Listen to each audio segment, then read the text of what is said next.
Hello అండి, ఈరోజు ఈ వీడియోలో జ్యువెలరీ మేకింగ్ కావాల్సిన మెటీరియల్స్ చూపించబోతున్నాను. ఇన్విజిబుల్ వైర్స్ అండి, మనకి ఈచ్ 50 రూపీస్ పడుతుంది. వచ్చి cutter and peeler normal quality అండి, ఈచ్ 100 రూపీస్ పడుతుంది. ఇందులో మనకి బెటర్ క్వాలిటీ అయితే ఈచ్ 200 రూపీస్ పడుతుంది.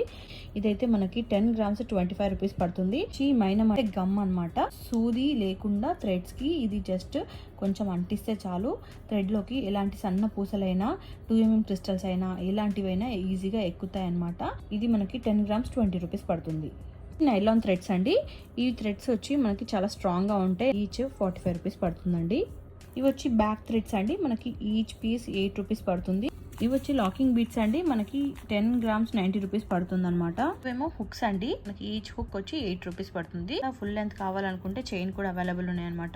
చైన్ వచ్చి మనకి 30 రూపీస్ పడుతుంది. ఇవి వచ్చి మనకి ఈచ్ పీస్ 3 రూపీస్. సింగిల్ తీసుకునే వాళ్ళ గురించి చెప్తున్నాను. ఈ 3 రూపీస్ పడుతుంది. 3 హోల్స్ హోల్డర్ అండి, వచ్చి మైక్రో ప్లేటెడ్ ఉంటుందండి.